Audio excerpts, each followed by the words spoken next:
Hey folks, this is Matt once again with another episode of my 69 favorite horror films. And at number 21 is another sequel, and that's Waxwork 2, Lost in Time. And I reviewed the first one a long time ago. You can check it back on my channel. And I said in that review I would explain why I enjoy this sequel. I like this film a lot. I think it's a classic, but I do love this film more. Like I said, it's at number 21. And first of the plot, it takes place right after Waxwork 1. The wax sort of museum has been burnt down, and at the end of Waxwork 1, a hand has crawled out and has followed the girl. Zagalian has went home. The girl has went home as well. Followed her home, kills her dad. She's accused of the crime, and there's no evidence because she was being attacked by this hand and had to put it down the, not the sink, but garbage disposal. A lot of blood splashing her face. And basically they don't believe her story, which she should have made up a story, but what do I know. And so Zagalian has to help his girlfriend sort of figure out a way to prove her innocence. So they go to Patrick Macnee's place, who was Sir Wilfred in the first film, the guy who helped him. He was in the wheelchair, and he left him like this sort of home movie.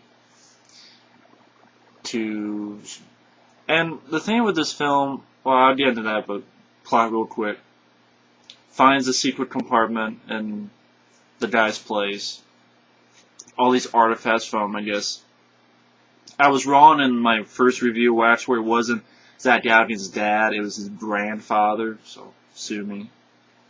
His grandfather had known Sir Wilfred, Patrick Macnee's character. He was also the one that was killed by David Warner in the first movie. And I guess Zagalian's grandfather and Patrick Macnee's character had delved into the supernatural as well, and they have all these artifacts. They find this little device which will enable them to go through time. Now it's kind of vague, time, but also different dimensions. It's a little bit vague in that area. But, I'm not sure, but they have to get evidence to prove it.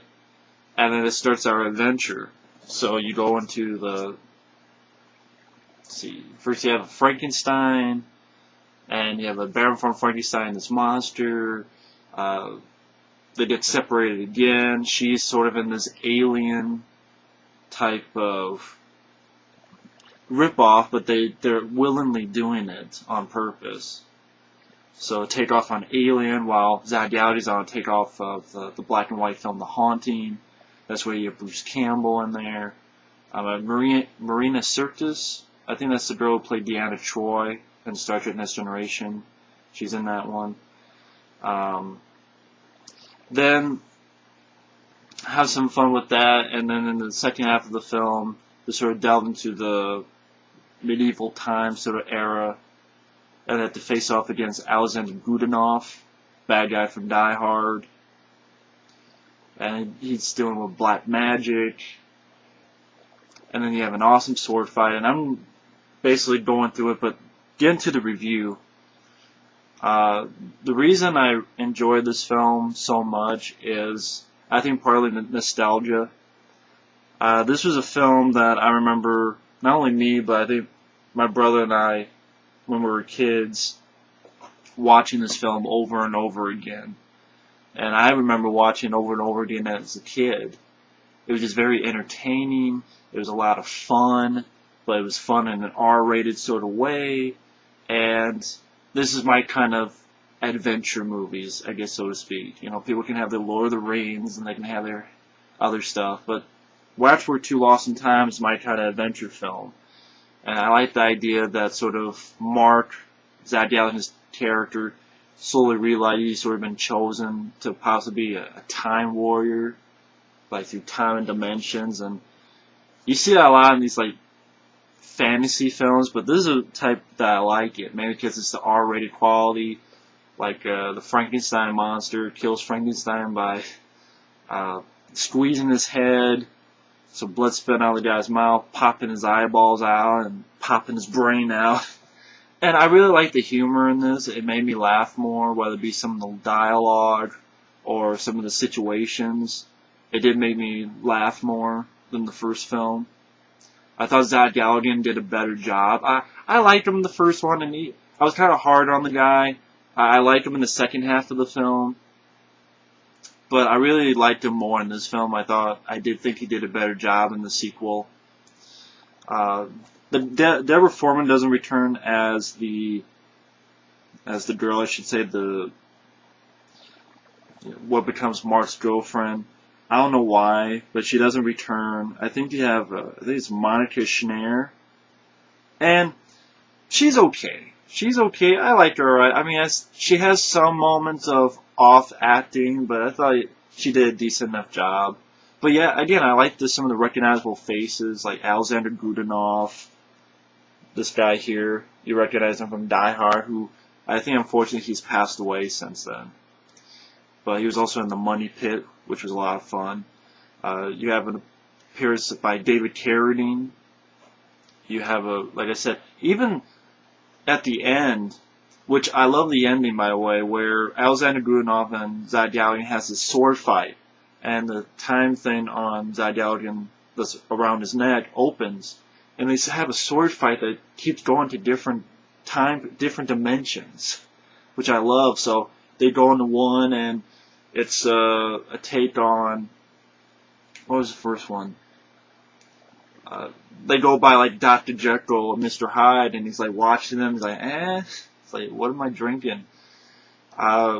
He goes into Jack the Ripper, and Zach Galligan actually fucks with Jack the Ripper and kicks him into another time period or into another dimension. He kicks him into a Nosferatu period. So now Jack the Ripper is going to be fucked with by Nosferatu. And really, there's two girls who would be victims, and one of them is Drew Barrymore, which I thought was strange that she was in this film in such a small role, Drew Barrymore, because I figured by 1991 she's a pretty big name, but I don't know, maybe she knew the director or knew something, I don't know, it was very strange. But I like the idea that Nosferatu is now, Jack the Ripper, he was preying on women, now he's going to be preyed on by Nosferatu. I like that idea. They actually go into a Dawn of the Dead. So they go into a period and they have these 70s clothes, and it's zombies in the mall, and you have these other guys in that period shooting zombies. And you know what's strange?